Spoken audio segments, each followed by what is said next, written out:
कान खोलकर सुन लो सब लोग, कल 19 अगस्त मंगलवार के दिन पवित्र भाद्रपद महीने की अजा एकादशी पड़ रही है। और ये कोई साधारण एकादशी नहीं है महाराज, ये वो तिथि है जो आपके जीवन के दुख कष्ट, गरीबी और हर तरह की बाधाओं को जड़ से समाप्त कर सकती है। जैसे कि हमने आपको पिछली बार की शिव महापुराण की कथा में कहा था, उसी प्रकार से आपको आज कर रहे हैं आज की इस पवित्र भाद्रपद माह की शिव महापुराण की कथा से किया जो अजा एकादशी पड़ रही है।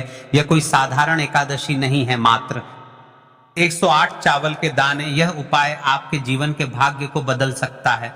देखिए महाराज, जीवन में दुख है, कष्ट है, गरीबी है, धन संपदा में कमी है, कार्य में वृद्धि नहीं हो पा रही है, मन हमेशा विचलित रहता है। शिव जी के लिए आप रोज उपाय कर रहे हो, शिव मंदिर रोज जा रहे हो, जल समर्पित कर रहे हो, बेलपत्र समर्पित कर रहे हो, फिर भी आपको ऐसा लगता है कि हमारे साथ ही ऐसा क्यों होता है, या फिर शिव की कृपा आप पर नहीं है, माता लक्ष्मी जी का घर में स्थायी वास नहीं हो पा रहा है, तो इस पवित्र भाद्रपद माह की अजा एकादशी कल 19 मंगलवार शिव मंदिर में मात्र 108 चावल के दाने का उपाय, जैसा कि आप सब जानते हैं, एकादशी का दिन भगवान विष्णु को समर्पित होता है। परंतु भाद्रपद महीने की अजा एकादशी का महत्व और भी बढ़ जाता है, क्योंकि इस पावन श्रावण महीने के बाद आने वाली ये तिथि भगवान शिव की विशेष कृपा प्राप्त कराने वाली होती है। शिव महापुराण की कथा में स्पष्ट कहा गया है कि अगर इस दिन घर का कोई भी एक सदस्य भगवान शिव का स्मरण करते हुए 108 चावल के दाने और एक दीपक अर्पित कर ले, तो उस घर में कभी धन की कमी नहीं आती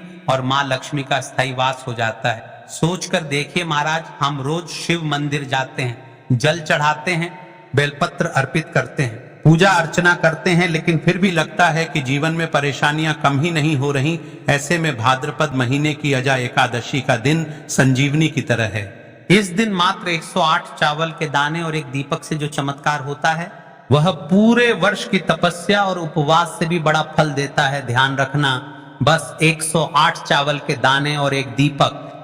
सुख समृद्धि चाहिए तो 108 चावल के दाने और एक दीपक। घर में लक्ष्मी जी टिके रहे तो 108 चावल के दाने और एक दीपक। शिव कृपा चाहिए तो 108 चावल के दाने और एक दीपक। देखिए महाराज, आज की इस पवित्र भाद्रपद माह की शिव महापुराण की कथा में एक पत्र आया है। इस व्यासपीठ से जानिए किस महिला के साथ चमत्कार हुआ, जिसमें एकादशी के पावन पर्व पर लाइव टीवी के माध्यम से कथा सुनकर इस उपाय को करें। इस सीहोर वाला महाराज नहीं कह रहा है, यह पत्र कह रहा है। सुनो महाराज, सच्ची गाथा। पिछले साल एक महिला ने इसी भाद्रपद की अजा एकादशी पर 108 चावल के दाने और एक दीपक अर्पित किया। उसके घर में लंबे समय से आर्थिक तंगी थी, पति का व्यापार लगातार घाटे में जा रहा था, लेकिन जैसे ही उसने पूरे विश्वास के साथ यह उपाय किया, देखते ही देखते उसके जीवन में चमत्कार हुआ, व्यापार में उन्नति हुई, घर में खुशहाली लौटी। और आज वही महिला सबको यही कहती फिरती है। महाराज, अगर चमत्कार देखना हो तो एकादशी के दिन 108 चावल के दाने पक जरूर अर्पित करना चाहिए।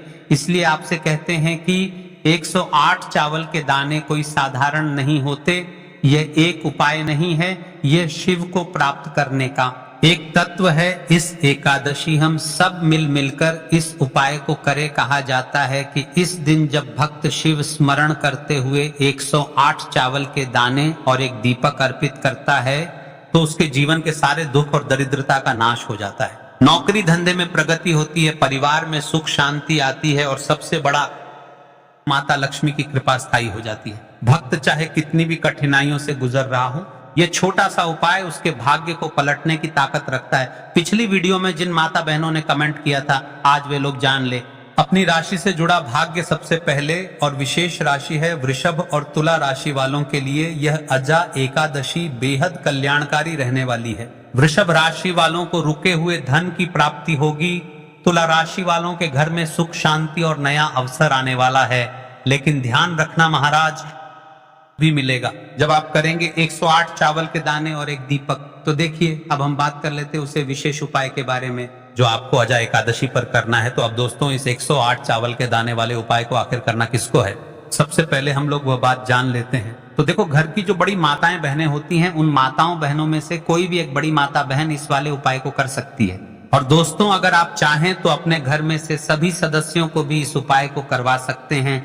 अगर किसी कि खुद की कोई मनोकामना है, खुद की कोई दुख और परेशानी है जो कि वह अपने लिए ही करना चाहता है, इस वाले उपाय को तो वह खुद अपने लिए भी कर सकता है। खाने का मतलब यह है कि कोई चाहता है कि मेरे जीवन में यह परेशानी चल रही है, यदि मैं इस 108 चावल के दाने वाले उपाय को करूंगा तो मेरा त्रिकालदर्शी, मेरा कैलाश अविनाशी, मेरे भोले बाबा मेरे जीवन से इस समस्या को समाप्त कर देंगे। तो आप यदि अपने लिए इस उपाय को कर रहे हैं तो आपको शिव मंदिर अकेले ही जाना है, और बाकी अगर कोई घर में से ऐसा है अपने पूरे घर परिवार की सुख और शांति के लिए यह वाला उपाय करना चाहता है तो भाई वह भी कर सकता है, उसमें भी कोई दिक्कत वाली बात नहीं है। कहने का मतलब यह है कि इस उपाय को हर एक सदस्य भी कर सकता है, और पूरे घर परिवार के सदस्य के लिए घर की बड़ी माताओं बहनों में से कोई एक माता बहन भी कर सकती है। माताएं बहनें अगर घर में उपस्थित ना हो या वो यह वाला उपाय ना कर पा रही हो तो फिर घर का कोई बड़ा सदस्य भी इस 108 चावल के दाने वाले उपाय को कर सकता है, चाहे फिर क्यों ना हो, उसमें कोई भी दिक्कत वाली बात नहीं है। देखिए, कई सारे लोग कमेंट करते हैं कि महाराज जी उपाय बहुत लंबा बताते हैं, बहुत देर तक टांग खींचते हैं। तो देखिए, उपाय कोई साधारण नहीं होते हैं, और विशेषकर शिव जी के लिए किए जाने वाले उपाय आपके जीवन में जो भी समस्या चल रही है वह समस्या तो कुल मिलाकर आपका पूरा दिन बर्बाद कर रही है। तो हमारी इस 18 मिनट की वीडियो से आखिर होगा क्या, इसलिए वीडियो को अंतिम तक देखें। उपाय को करते समय किसी भी प्रकार की गलती ना करें, इसलिए हम ही थोड़ी देर से बताते हैं लेकिन उपाय अच्छे तरीके से बताते हैं। अब दोस्तों, इस 108 चावल के दाने वाले उपाय को हमें करना कहां पर है? हमें इसे शिव जी के मंदिर में जाकर करना है। बहुत सारे लोग प्रश्न करते हैं हर एक उपाय को करते समय क्या हम इस उपाय को घर पर कर सकते हैं? तो इस वाले उपाय को आप घर पर नहीं कर सकते हो। इस वाले उपाय को करने के लिए आपको शिव जी के मंदिर ही जाना पड़े डीढ़ेगा। उसके बाद में दोस्तों जो अगला प्रश्न निकल कर आता है वह ये आता है इस उपाय को लेकर के आखिर इस उपाय इस समय करना है, सुबह के समय करना है कि शाम के समय करना है? तो देखो, इस वाले उपाय को आप लोग सुबह के समय भी कर सकते हो और शाम के समय प्रदोष काल में भी कर सकते हो। अब अगर आप पूछो कि भाई साहब सबसे उत्तम समय कौन सा रहेगा इस 108 चावल के दाने वाले उपाय को करने का, तो हम आपसे बस यही कहेंगे कि इस उपाय को आप सुबह के समय करेंगे तो ज्यादा बेहतर होगा। बाकी अगर प्रदोष काल शाम के समय भी करेंगे तो भी अच्छा होगा, उसमें कोई भी दिक्कत वाली बात नहीं है। देखिए महाराज, बात यदि आप इस 108 चावल के दाने वाले उपाय को कर रहे हैं तो बन सके तो महाराज एक दीपक अवश्य लेकर जाए, क्योंकि हम उपाय करने के बाद एक दीपक प्रज्वलित करेंगे, उसे दीपक से शिव को रोशनी मिलेगी और हमारे जीवन में चल रहा अंधकार समाप्त होगा। इसलिए आटे का दीपक हो सके तो आटे का, और मिट्टी का दीपक हो तो मिट्टी का, लेकिन हाँ उसमें हमें गोल बत्ती का प्रयोग करना है, ठीक है। तो अब दोस्तों जो अगली सबसे बड़ी और महत्वपूर्ण बात आती है वह ये आती है कि सुबह अगर हम उपाय को करेंगे तो हमें कितने से लेकर कितने बजे तक के बीच में करना है, और शाम के समय प्रदोष काल में करेंगे तो हमें कितने बजे से लेकर कितने बजे के बीच में करना है। तो देखो, सुबह जितनी जल्दी हो सके आप उपाय को करने की कोशिश करना। बाकी अगर किसी कारणवश लेट भी हो जाओ, थोड़ी देर भी हो जाए, तो 10 या 11 बजे तक भी आप उपाय कर लेना, पर 12 बजे से ज्यादा देरी ना हो, ठीक है, इस बात का ध्यान रखना। उसके बाद में दोस्तों अगर शाम के समय प्रदोष काल की बात करें, प्रदोष काल का जो समय है होता है वह शाम के 6 बजे से शुरू हो जाता है। शाम के 6 बजे से लेकर 7 बजे के बीच का जो समय होता है यह समय प्रदोष काल का समय होता है। पर अभी जो मौसम चल रहा है इस मौसम में जो है शाम बहुत देरी से होती है, तो आप इस उपाय को 7 या 8 बजे के बीच में भी कर सकते हो। मतलब शाम के 6 बजे से रात 8 बजे के बीच में आप कभी भी इस वाले उपाय को कर सकते हो, उसमें कोई भी दिक्कत वाली बात नहीं है। देखिए महाराज, 19 अगस्त जो अजा एकादशी पड़ रही है यह कोई आम एकादशी नहीं है, और आप सभी को तो पता है कि एकादशी का दिन विशेषकर को समर्पित है। कुछ ऐसा कि हमने पिछली बार की वीडियो में आपको तुलसी के पत्ते का उपाय बताया था, उसे उपाय को भी आप कर सकते हैं, लेकिन विशेष 108 चावल के दाने का उपाय है। तो देखिए, एकादशी का दिन है तो हो सके तो इस उपाय को सुबह के समय करना उत्तम रहेगा। बाकी प्रदोष काल के समय भी कर सकते हैं। अब सबसे बड़ी और विशेष बात, कई सारे लोग प्रश्न करेंगे कि महाराज जी हमें चावल के दाने कहां से लेना है। तो देखिए, आपकी रसोई घर में जो भी चावल के दाने हैं, साधारण चावल के दाने या बासमती चावल, कोई से भी 108 चावल के दाने निकाल लो, या फिर आप बाजार से भी लेकर आ सकते हैं, बस हमें उपाय करना है, ठीक है। देखो, अगर सुबह के समय उपाय कर रहे हो तो सीधी सी बात है, एक लोटा जल तो आप लेकर जाओगे ही जाओगे। वही एक लोटा जल अगर मिट्टी का जल हो तो बहुत अच्छा रहेगा। मिट्टी का जल कैसे बनाया जाता है? इसके लिए हमने पहले से बहुत सारी वीडियोस बना दी है, लेकिन फिर भी एक बार सुन लो। जो मिट्टी का घड़ा होता है उसे स्वच्छ जल से धो ले, फिर उसमें इतना जल आप डालकर 1 से 1.5 घंटे के जितना आप शिव जी को चढ़ा सके, 1 से 1.5 घंटे पूर्ण होने के बाद पूरा जल एक बाल्टी में निकलना और इसे शिव मंदिर लेकर चले जाएं। यह है मिट्टी का जल, आपके पास इस दिन एक आखिरी मौका रहेगा। मिट्टी का जल शिव जी पर चढ़ाने का और उपाय को करने का बहुत बड़ा आपको इस दिन फल मिलेगा। तो इसलिए इस दिन हो सके तो भाई मिट्टी का जल चढ़ाना। तो अपने साथ में कम से कम 1 लोटा जल तो आपको लेकर जाना ही जाना है। अगर मिट्टी का जल नहीं है तो घर का जल भी आप इस्तेमाल कर सकते हो। इसके जो भी पूजन सामग्री है, देखो 108 चावल के दाने ये अलग आपके रहेंगे और जो आपकी पूजन सामग्री रहेगी वह अलग रहेगी।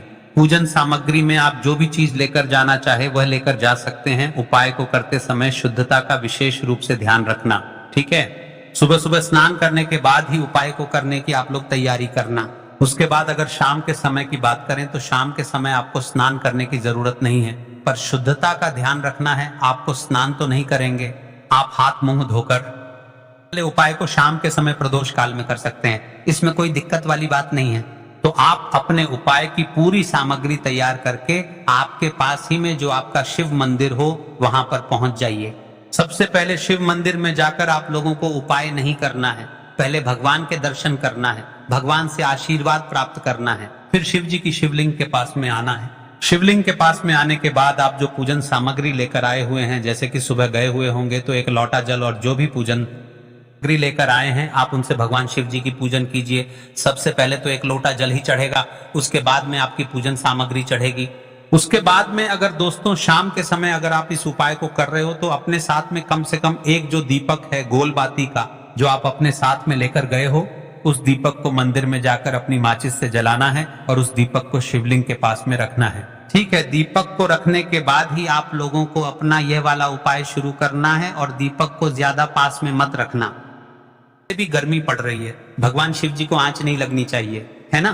तो भाई जैसे ही आपकी पूजा अर्चना हो जाती है आप भगवान शिव जी को प्रसन्न कर लेते हैं। उसके बाद में शिवलिंग के पास में एक ऐसे स्थान पर बैठे जहां पर आपको उपाय करने में कोई दिक्कत ना आए। और जो भी लोग हैं जो सुबह के समय शिव जी की पूजा वंदना करते हैं उन्हें किसी भी प्रकार की दिक्कत नहीं आनी चाहिए, यानी कि आप उपाय कर रहे हो तो उन्हें दिक्कत नहीं होनी चाहिए। उसके बाद में शिवलिंग के पास ही में आप कहीं पर बैठ जाइए, सामने या जिस जगह पर आपको बैठना हो वहां पर बैठ जाइए और अपने वह 108 चावल के दाने अपने सामने निकाल कर रख लीजिए, क्योंकि अब यहाँ पर उपाय को यहाँ पर करने की आपको तैयारी करना है। और इस तरीके से जब आप उपाय करेंगे, पूजन सामग्री करने के बाद, पूजन अर्चना करने के बाद, तो आपको उपाय का फल बहुत जल्दी और बहुत बड़ा होकर मिलेगा। तो अपने 108 चावल के दाने अपने सामने निकाल कर रख, और यह जो उपाय है ये आपकी सीधे हाथ की हथेली से होगा, इसलिए इस बात का भी विशेष रूप से रखना है। तो सीधे हाथ की हथेली का प्रयोग करके ही आप लोग अपना इस वाले उपाय को करना। अपने सामने जो भी आपकी कागज की पुड्डियां हैं उसको खोलकर रख लो, या कटोरी है तो भाई उसे अपने सामने रख लो और अपने वह 108 चावल के दाने निकाल लो, ठीक है। उसके बाद में दोस्तों अब आपको क्या करना है कि शिवलिंग आपके सामने होगी तो आपने वह 108 चावल के दाने एक एक करके आपको शिव जी के शिवलिंग के ऊपर चढ़ाना है। कई सारे लोग प्रश्न करते हैं कि महाराज की सबसे पहले हमें चावल का दाना की शिवलिंग पर किस स्थान पर चढ़ाना चाहिए, यानी कौन सा विशेष स्थान है। तो देखिए भाद्रपद का माह चल रहा है और सबसे प्रथम देवता है गणेश भगवान, तो हमें गणेश जी के स्थान पर सबसे पहले चावल का दाना समर्पित करना चाहिए। फिर उसके बाद आरती के जी के स्थान पर, माता अशोक सुंदरी के स्थान पर, शिव जी के 5 बेटियों के स्थान पर, वासुकी नाग पर, और फिर उसके बाद आप शिवलिंग के किसी भी स्थान पर चढ़ा सकते हैं। और जब आपका यह चावल के दाने पूरी प्रकार से चढ़ जाए तब आपको ओम त्र्यंबकम महे सुगंधिम पुष्टिवर्धनम उर्वरक में वंदना मृत्यु मोक्षी मामरितात, इस मंत्र का जाप कर लेना है।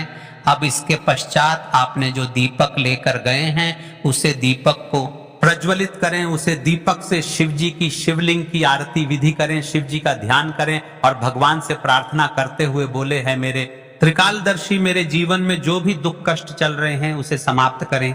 अपनी समस्या बताते हुए आपके जीवन में जो भी समस्या चल रही है, वह धन से रिलेटेड हो या आपके जीवन में रोग कष्ट है या फिर जो भी समस्या है उसे बोलते हुए इस उपाय को पूरी तरीके से कर लेना है। बस दोस्तों यहाँ पर ये वाला उपाय पूरा हो जाता है। इस तरीके से जो भी व्यक्ति छोटी छोटी चीजों का ध्यान रखते हुए इस 108 चावल के दाने वाले उपाय को करेगा, निश्चित सी बात है उसे उसकी मनोकामना जल्द ही पूर्ण होगी और जो भी दुख और परेशानी है वह भी बहुत ही जल्दी दूर होंगे। और दोस्तों अगर आपको हमारी यह वीडियो पसंद आई हो तो हमारे चैनल को सब्सक्राइब करना ना भूले। अब देखिए दोस्तों, एकादशी तिथि पड़ रही है तो इस तिथि पर किए जाने वाला 108 चावल के दाने का उपाय तो सबसे सर्वोत्तम उपाय है। लेकिन आज की इस वीडियो में हम आपको एक ऐसा उपाय और बताने वाले हैं जिस उपाय को करके आप यदि शिव जी को प्रसन्न कर लेते हैं तो आपके जीवन में चल रही बढ़ाएं समाप्त होगी। इस उपाय को विशेषकर वे लोग कर सकते हैं जिनका व्यापार ढंग से नहीं चल रहा, जिनके घर में आमदनी आ रही है लेकिन फिजूल खर्ची में जा रही है, यानी कि घर में धन संपदा में वृद्धि हो पा रही है। तो इस उपाय को विशेषकर एकादशी वाले दिन भगवान विष्णु को प्रसन्न करने के लिए उन लोगों को करना चाहिए। तो देखिए, आपको 3 तुलसी के पत्ते लेने हैं और एक तुलसी माता की सूखी लकड़ी। अब देखिए आपको इस उपाय को किस प्रकार करना है। तो देखिए, आपको तुलसी जी के 3 पत्ते ले लेने हैं और एक कटोरी में रख लेने हैं। अब आपको लेना है एक तुलसी जी की सूखी हुई लकड़ी। अब इस लकड़ी पर आपको रुई लपेट लेनी है। हुई लपेटने के पश्चात हमें इस लकड़ी से एक लंबी बत्ती बना लेनी है। अब देखिए, एक मिट्टी का दीपक लेना है। मिट्टी का दीपक सभी दीपकों में सर्वोत्तम माना जाता है। देखिए, यदि आपके घर में मिट्टी का दीपक नहीं है तो आप आटे का दीपक भी ले सकते हैं। देखिए, आटे का दीपक बनाते समय आपको इन विशेष चीजों का अवश्य ध्यान रखना है, जैसे कि आपको हल्दी का प्रयोग नहीं करना है, नमक का प्रयोग नहीं करना है। आपको साधारण दीपक बनाना है और मिट्टी का दीपक है तो और भी अच्छी बात है। अब देखिए, आपको इस उपाय को सुबह के समय भी कर सकते हैं और प्रदोष काल के समय भी कर सकते हैं। बाकी सबसे उत्तम समय है प्रदोष काल के समय का। तो देखिए, आपको उसे दीपक में 2 चम्मच मीठा तेल डाल लेना है। अब इस दीपक को लेकर के शिव मंदिर जाना है। यदि आप प्रदोष काल के समय इस उपाय को करेंगे तो आपको दीपक वाला ही करना है। यदि आप सुबह के समय करेंगे तो आप इसके साथ में तुलसी के पत्ते वाला उपाय भी कर सकते हैं। अब देखिए, सुबह के समय सबसे पहले आपको 3 तुलसी के पेड़ लेना है और जो भगवान की प्रतिमा है, जो भी आपके घर में मूर्ति है भगवान विष्णु की, उनको इन 3 तुलसी के पत्तों पर अष्टगन चंदन कर अपनी मनोकामना बोलते हुए समर्पित कर देना है और ओम महालक्ष्मी नमः का मूल मंत्र का स्मरण करना है। फिर आपको उसे दीपक को प्रज्वलित करना है, जो दीपक हमने आपको कहा है बनाने के लिए। अब देखिए, जब तक यह दीपक जलता रहेगा आपको वहीं पर बैठता है और अपने जीवन में जो भी दुख कष्ट चल रहे हैं, जो भी समस्या चल रही है, धन से रिलेटेड समस्या है, तो उसे समस्या को आपके मन ही मन में दोहराना है और भगवान विष्णु से प्रार्थना करना है। देखिए, एकादशी है और विशेष पर्व है तो इस दिन किया जाने वाला यह उपाय आपके लिए बहुत ही सही है। मिलते फिर एक नई वीडियो के साथ, तब तक के लिए श्री शिवाय नमस्तुभ्यम। हर हर महादेव।